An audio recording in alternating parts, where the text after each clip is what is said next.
नमस्कार. मी कवितार्थसाठी माझ्या काही कविता या ठिकाणी सादर करतोय. पहिली कविता आहे सावित्री आई. शतकाशतकाच्या अंधाराला चिरीत आली एक तेजस्वी ज्योतिर्मयी दीपशिखा सावित्री आई. तिने गिरवली महात्मा फुले नावाच्या आपल्या जीवनसाथी पराक्रमी वादळासोबत जीवनाचीच प्रत्यक्ष कृती अक्षरे. झिजली पण थकली नाही, ऊन वाऱ्याला डगमगली नाही.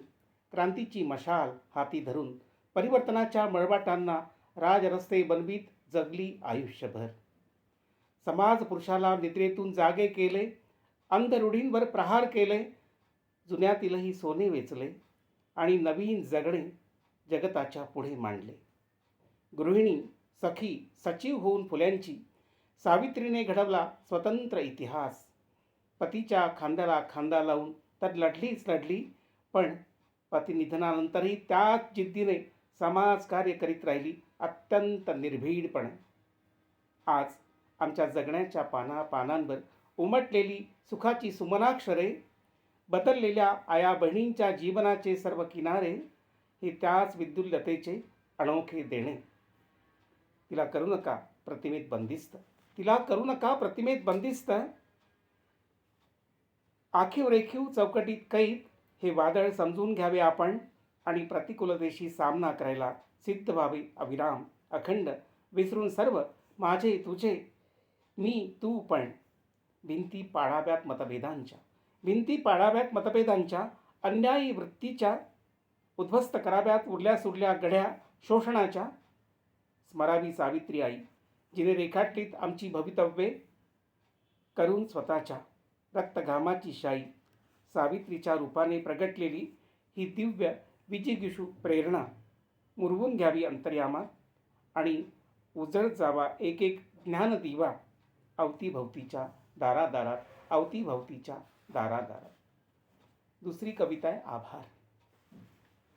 आभार यासाठी तू आम्हाला धुळीतून उचलून धुरंधरांच्या पंक्तीत बसवले.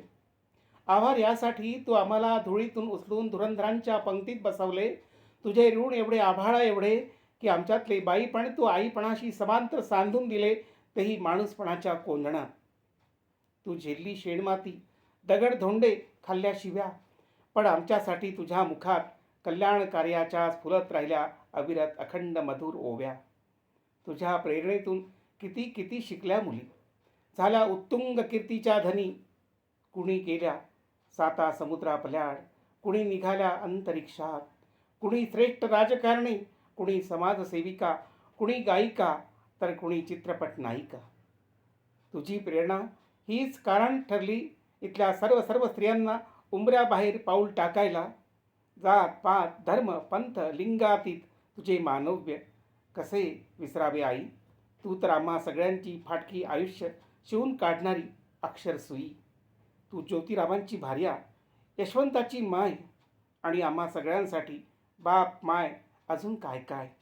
तुझ्या चरणांवर वाहून फुले मनोमन शपथ आज घेऊ. आई तुझ्या सेवेचा पथ असाच आम्ही चालत राहू, असाच आम्ही चालत राहू. तिसरी कविता आहे अवस्था. काय येते अशी दयनीय अवस्था वाट्याला, पायात काटा बोचावा खोलवर आणि तशा स्थितीत चालत राहण्याचा अट्टहास कुणाकडून तरी व्हावा अहोरात्र. संपूर्ण देहावर खिळे ठोकून घेणाऱ्या येशूसारखे सदैव सोशिक कसे होऊ. सामान्य स्वप्नांच्या कवेत एवढे असीम कृपेचे आभाळ कसे घेऊ. भौतिक एवढी अफाट गर्दी कुठे शोधू आपल्यासारखी काळीच असणारी संवेदनशील माणसे सतत. आतला परिवर्तनाच्या प्रेरणांचा चालला एक एक निखारा विझत. खरे तर वाट एकाकीच असते आपल्या प्रत्येकाची. ओंजळ भिन्न भिन्नच असते आपल्या दातृत्वाची आणि कर्तृत्वाची. मुठीत मावेल एवढे दाणे घ्यावेत, पेरीत जावीत बीजे सर्वत्र. सुगंध फुलेलच आभाळभर अत्र तत्र सर्वत्र. डोळ्यात घ्यावा भरून उजेड, परिवर्तनाचा विचार हाच मानून मित्र. जगण्याचे करावे अविरत असे अविराम कष्टसूत्र. धाबावे अनिवार, साधावी प्रगती, द्यावा आधार. अवतीभवती हीच खरी केवळ भक्ती आणि शाश्वत आपुली शक्ती आणि शाश्वत आपुली शक्ती. चौथी कविता आहे दिवे. चर्चा अमाप होतात पण कृतींचे काय, चर्चा अमाप होतात पण कृतींचे काय, अजून खोल खोल त्याच डोहात आपले पाय. माहितीच आहे अवतीभवती कोण खाते नेमकी साय, मग काय नुसतेच असे रडत बसावे मोकलून धाय. प्रश्न आहेत अनंत पण उत्तरही असतात अनंत, चिकित्सा करीत राहावे जिज्ञासेला नको अंत.